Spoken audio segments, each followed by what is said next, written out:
Quando chegaram para junto da multidão, aproximou-se dele um homem que se ajoelhou e disse: Senhor, compadece-te de meu filho, porque é lunático e sofre muito, pois muitas vezes cai no fogo e outras vezes na água.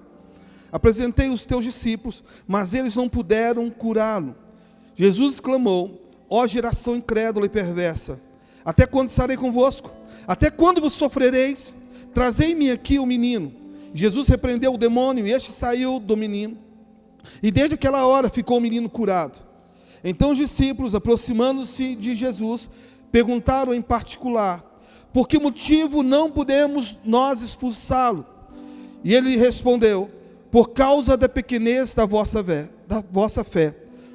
Pois em verdade vos digo que se tiverdes fé como um grão de mostarda, direis a este monte: passa daqui para colar, e ele passará.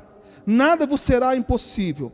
Mas esta casta não se espere, senão por meio de oração e jejum. Que eu quero compartilhar a respeito do poder da oração e do jejum. Nós estamos iniciando um novo ano, e glória a Deus por isso. Mais um ano iniciando-se em nossas vidas. Neste ano você irá sofrer batalhas, guerras espirituais. Irá enfrentar alguns desafios.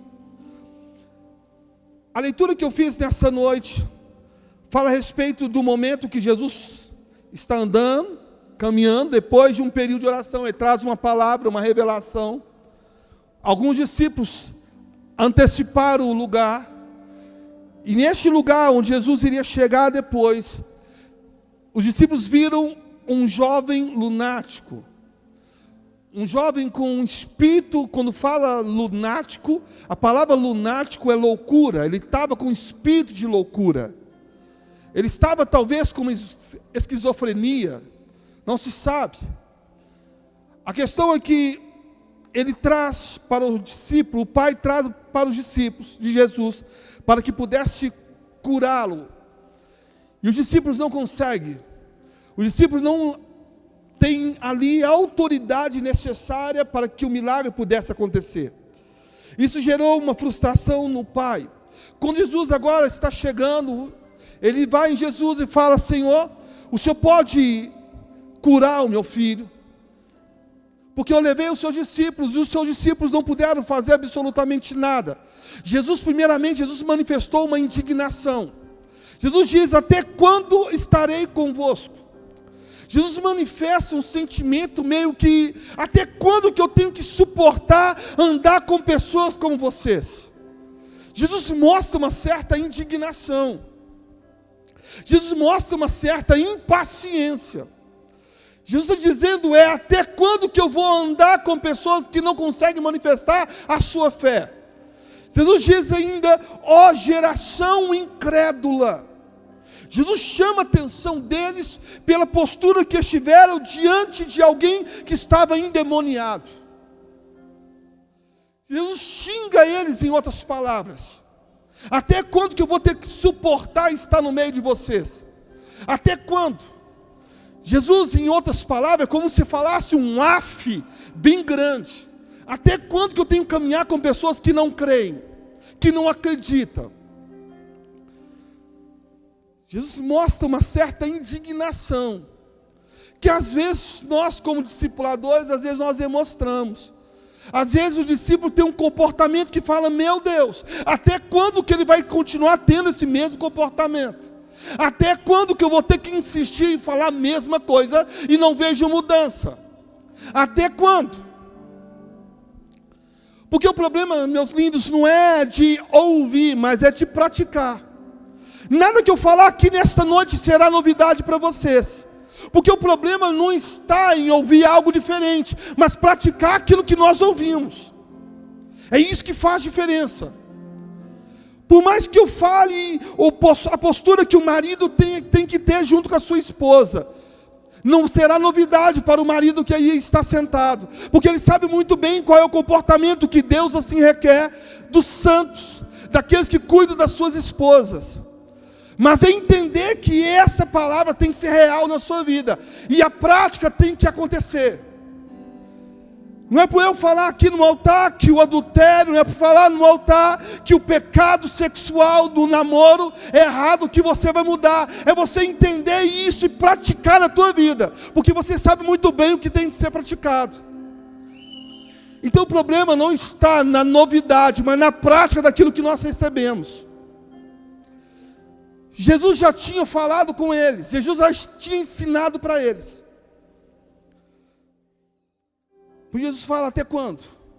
Até quando eu vou estar com vocês? Agora Jesus chega, repreende, e aquele menino, ele é liberto, aquele demônio sai. Os discípulos não entenderam muito bem o que aconteceu, bateu uma certa frustração. Como assim? Nós oramos, nós aprendemos com o Senhor, que o segredo é falar o nome do Senhor, e nós repreendemos este demônio no nome de Jesus, no nome de Yeshua. Por que esse demônio não saiu? Por que esse demônio não saiu se nós falamos o nome de Jesus? E aí há um erro de muitas pessoas. Muitas pessoas acham que é só falar o nome de Jesus que vai sair o demônio, só falar o nome de Jesus. Isso é muito comum, e as pessoas começam a dizer, como um papagaio, ficar repetindo, em nome de Jesus, em nome de Jesus, em nome de Jesus, em nome de Jesus, como se falar no nome de Jesus, uma mágica iria acontecer.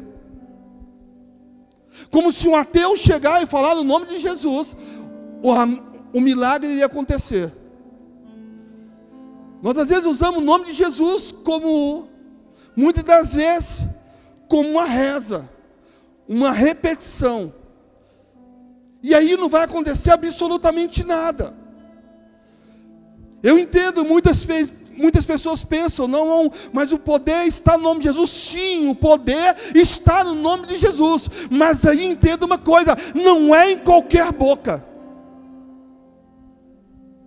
Não é o fato de você falar em nome de Jesus que as coisas vão acontecer. Não é o fato de você pronunciar em nome de Jesus que as coisas vão acontecer. Porque falar Jesus, qualquer um fala, o espírita fala, o católico fala, o ateu fala, o macumbeiro fala, o evangélico fala, todos falam em nome de Jesus. E é isso que os discípulos não entenderam, essa chave. Os discípulos acharam que era apenas falar em nome de Jesus, para que aquele espírito pudesse sair. Certa feita, estava agora um pai com seus filhos, e eles viraram agora para um endemoniado, e falam com o endemoniado, em nome de Jesus, saia. E a Bíblia relata que aquele demônio olhou para aquele homem, olhou para aqueles jovens e falou, olha, deixa eu te dizer uma coisa, Jesus eu conheço, Paulo eu conheço, vocês quem são? Vocês quem são? A Bíblia fala que o demônio bateu, agrediu, machucou aquelas pessoas. Há muita gente apanhando de demônios porque tem usado o nome de Jesus sem autoridade para assim falar. Resultado, o demônio está batendo, espancando. E quem está dizendo isso não sou eu.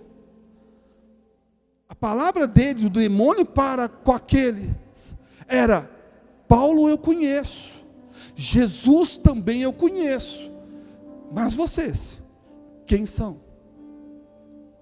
O mundo espiritual te reconhece ou não?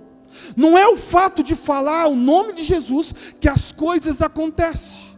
Quando o demônio olha para você, ele tem que enxergar e ver em você alguém conhecido no mundo espiritual. Tem que haver uma autoridade na tua vida.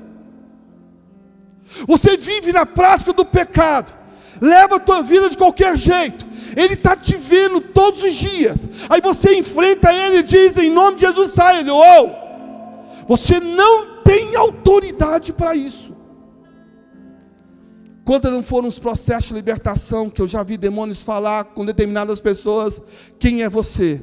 Você é um dos nossos. Não foi uma, não foi duas, não foi três, foi inúmeras vezes. O que aconteceu com os discípulos aqui foi uma vergonha, ao ponto de que eles chamaram Jesus no canto e perguntaram a Jesus, O que é que aconteceu? Por que nós não expulsamos? Uma frustração,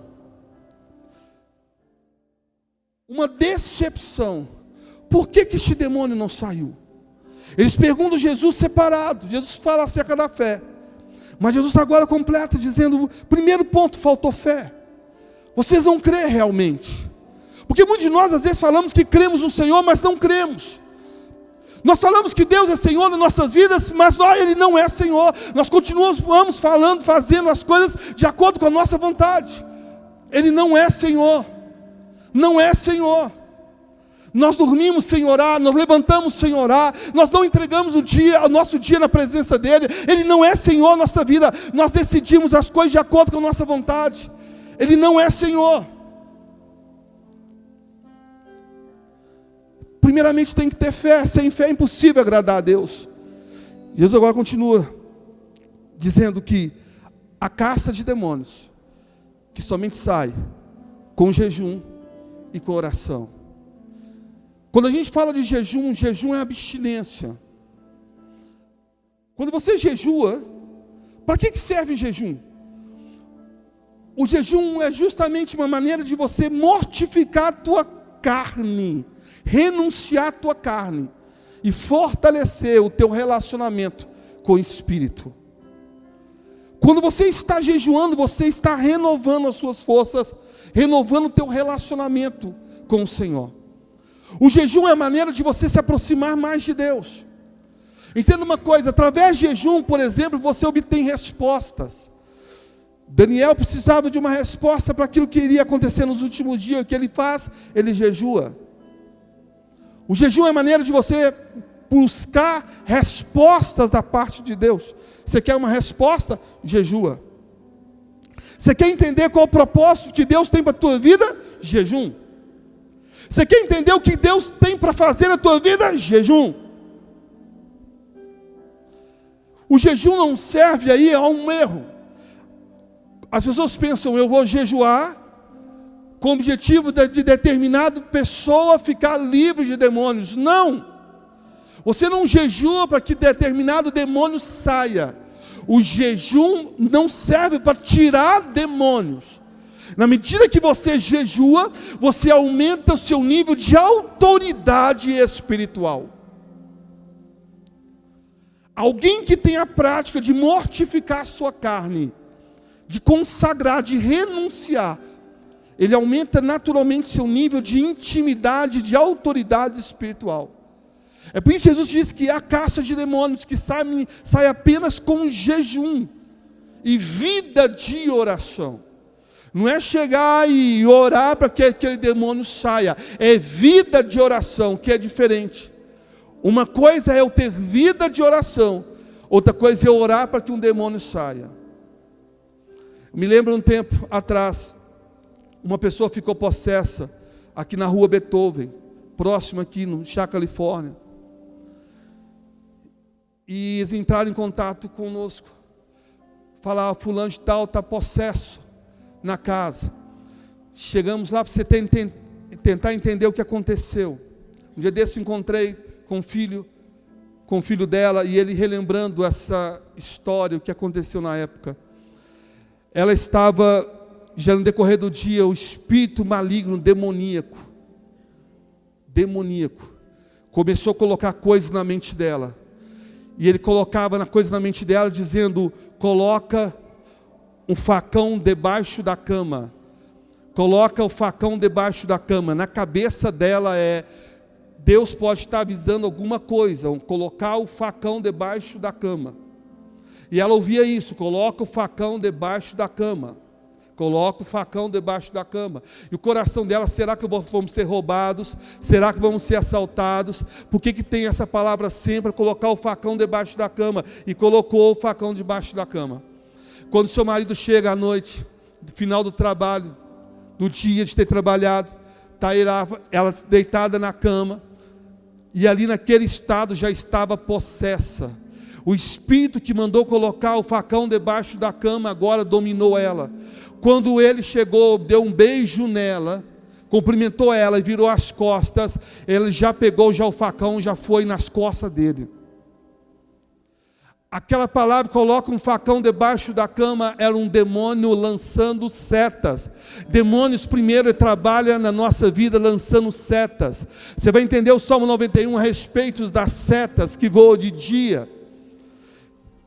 Está falando a respeito dessas setas. Setas são palavras lançadas na nossa mente. Você está na sua casa e de repente pensamento de morte. São setas que voam de dia.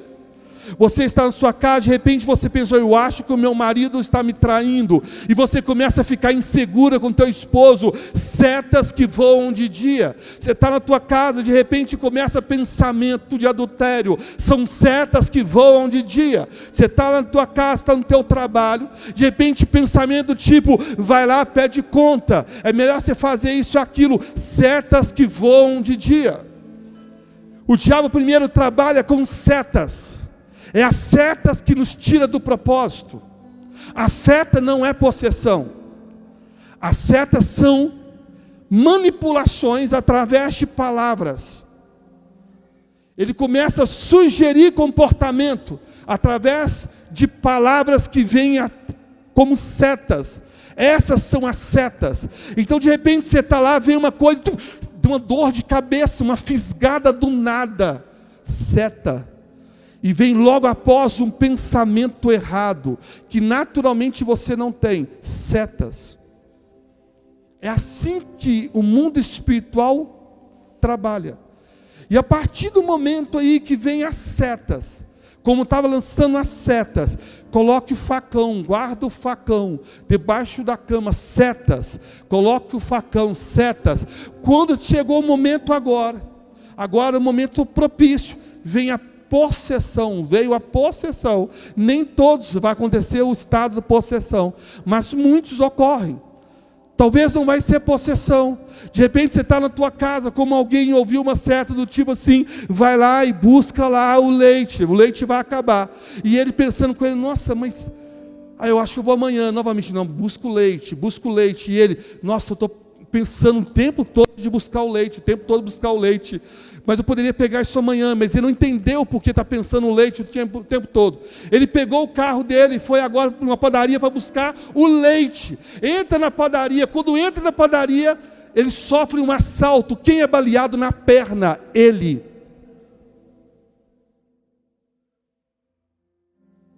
Ele esteve com a gente, quando nós estávamos em cima ainda, ele me contando a história. Ele dizendo, apóstolo, eu só não entendi. O que houve? Setas que voam de dia. E você sabe onde que as setas têm maior força? Na nossa ansiedade. A ansiedade, ela é um berço fértil, ela é uma terra fértil para as setas serem povoadas na nossa mente. Por isso que Jesus fala a respeito da ansiedade. Por isso que a palavra orienta de não ser ansioso por coisa alguma. A ansiedade é excelente para isso. E dentro de um campo de guerra espiritual, então quando você está jejuando, você está criando uma fortaleza em torno da sua mente, de maneira de proteger contra setas. Apóstolo, como assim? Eu não serei atacado? Será e muito atacado.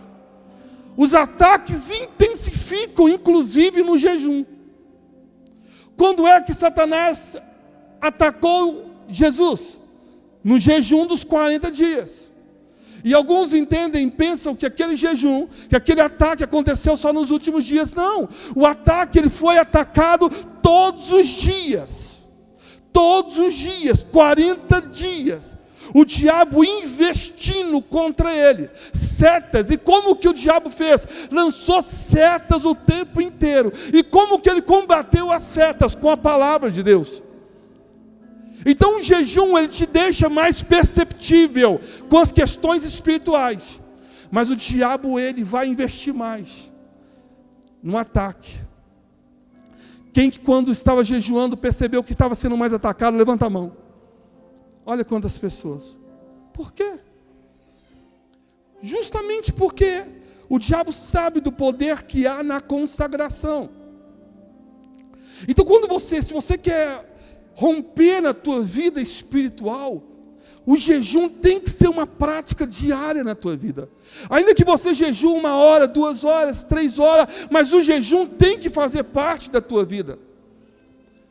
Se você quer que Deus te dê vitória na tua casa, na tua família, você tem que ter uma vida de jejum e de oração.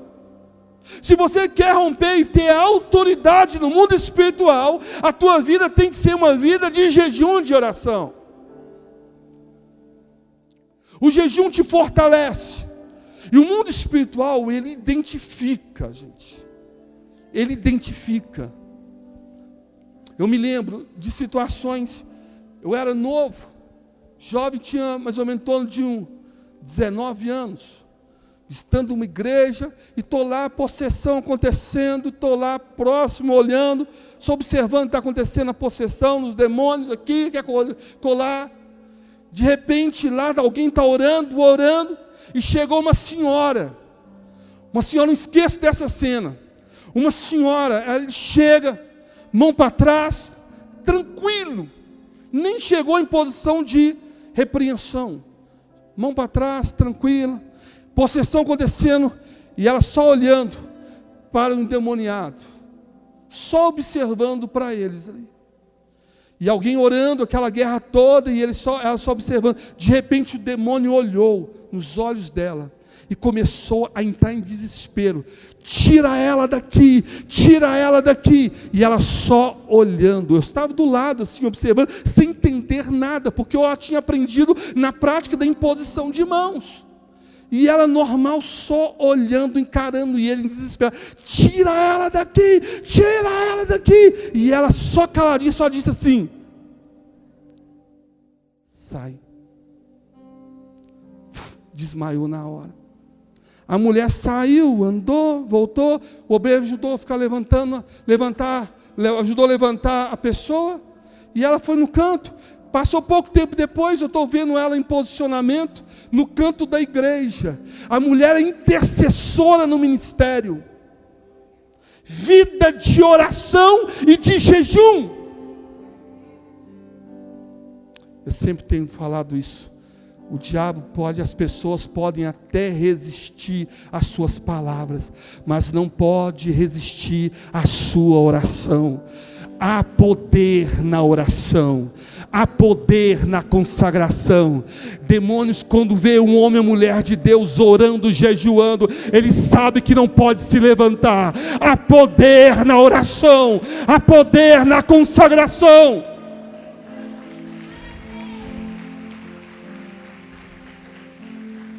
Quando você tem uma vida de oração e consagração, os discípulos não tinham essa autoridade. Eram discípulos, mas não tinham essa autoridade, porque não tinham uma vida de oração. A pessoa pode cantar aqui maravilhosamente bem, mas uma pessoa que tem uma vida de oração, de jejum, é uma outra história. A pessoa pode dançar maravilhosamente bem, mas quando ela tem uma prática de oração e de jejum, é uma outra história. A pessoa pode servir como obreiro maravilhosamente bem, mas quando ela tem uma prática de jejum e oração, é uma outra história. Porque ela dança, ela canta, ela serve com autoridade. E a única coisa que o mundo espiritual respeita chama-se autoridade. A única coisa que faz o inferno tremer é a autoridade. Há muitas pessoas como maritacas dizendo Jesus, Jesus, mas há alguns apenas que mal sabe pronunciar a palavra, dizendo Jesus, mas cheio da autoridade do poder do alto, que o inferno está estremecendo, porque ali, atrás daquele jejum, há autoridade de jejum e de oração. Sabe quando é que você terá autoridade no mundo espiritual? Quando você ter uma vida de oração, de jejum. Este ano 2023 está iniciando, e a minha palavra para você nesta noite: seja um ano de jejum e de oração. Seja um ano de jejum e de oração. Jejua mais, consagra mais. Jejua mais, consagra mais. Jejua mais, ore mais. Jejua mais, ore mais. Eu contei o testemunho na semana retrasada, se não me engano, a respeito daquele pastor que teve a visão da sua própria morte. Deus mostrou ele em sonho.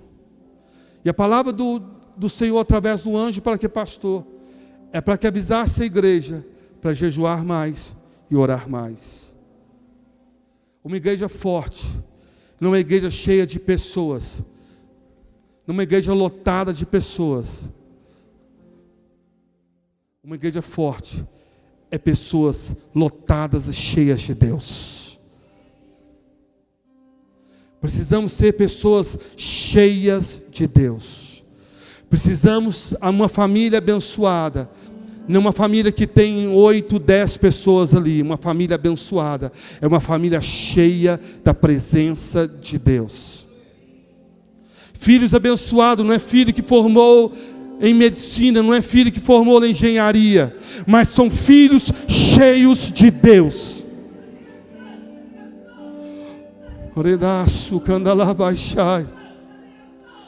Precisamos sermos pessoas cheias de Deus. O que fará que sejamos instrumento nessa geração não é o nosso discurso, não é o nosso conhecimento, é a nossa vida cheia de Deus. Remasso candalabaixai. Rehasto que anda neberabaixai. Espírito Santo. Espírito Santo. Espírito Santo, Espírito Santo. Espírito Santo. Precisamos sermos cheios de Deus. Precisamos sermos cheios de Deus. Cheios de Deus. Precisamos sermos homens e mulheres cheios de Deus.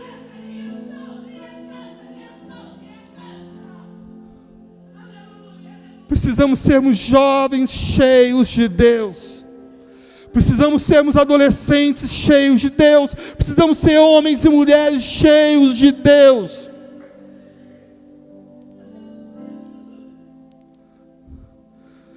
Spurgeon, o chamado príncipe dos pregadores, para muitos o maior pregador que já existiu. Spurgeon não era um homem de muitas palavras, mas quando abria a sua boca, as suas palavras tinham autoridade.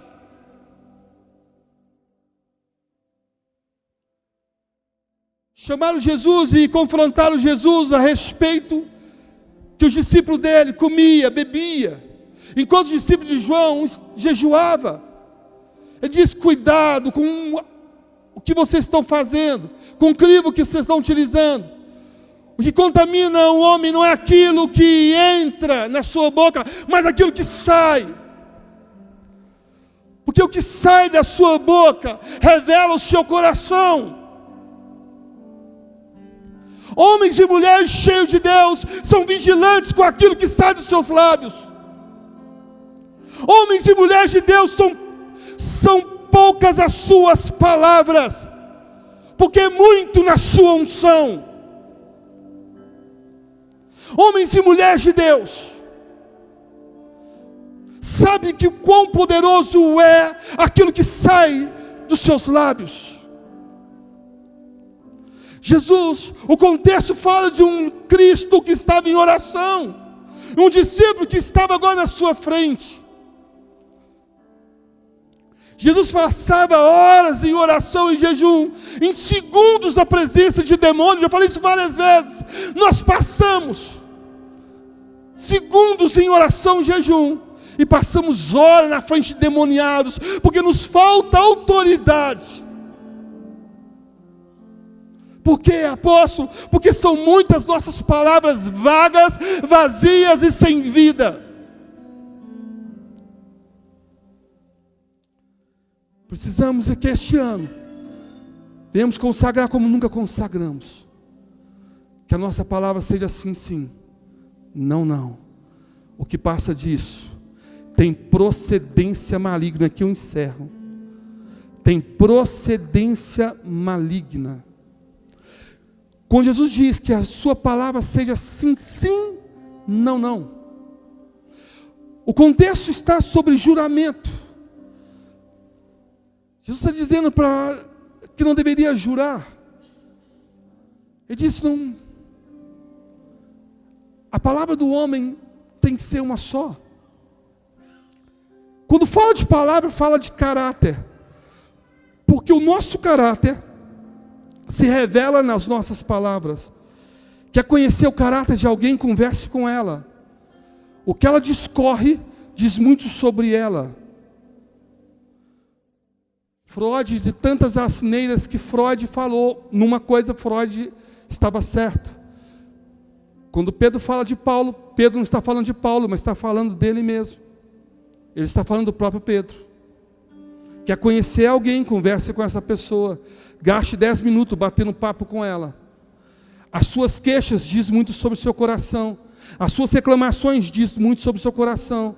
As suas dores, as suas lamentações dizem muito sobre o seu coração. O seu pessimismo diz muito sobre o seu coração. Revela muito. Mas passe 5 minutos conversando com um homem e uma mulher de Deus. Você sai muitas das vezes até mesmo envergonhado. Até mesmo envergonhado com a sua postura, com o seu comportamento, com as suas ações. Precisamos sermos homens com autoridade, mulheres com autoridade da parte de Deus. E quando eu falo de autoridade é congruência. E quando eu digo congruência, congruência é você ser realmente correto nas suas palavras. Aquilo que você diz é aquilo que você vive. Congruência. Congruência é ser de fato coerente naquilo que você diz. O Senhor está levantando uma igreja poderosa e eu estou muito empolgado com isso. Deus está nos levantando com autoridade, com ousadia. Deus está nos levantando. Este ano será o melhor ano das nossas vidas. Este ano, onde você chegar, algo diferente vai acontecer. Onde você chegar, o poder irá se manifestar. Eu creio nisto. Jonathan Edwards diz que quando eles chegavam nos lugares, um dos relatos que diz, ele chega numa fábrica, e ao chegar numa fábrica, foi visitar uma fábrica, de repente pessoas começam naquela fábrica, começam a chorar, começam agora a dobrar o seu joelho e pedir perdão a Deus. Ninguém sabia o que estava acontecendo. Ninguém sabia da presença de Jonathan naquele lugar. Mas a presença dele trazia arrependimento. Porque não se tratava dele, mas de Cristo nele. A sua presença tem que trazer arrependimento. Não se trata de você, mas daquilo que você carrega. Cristo em vós, a esperança da glória. Uou!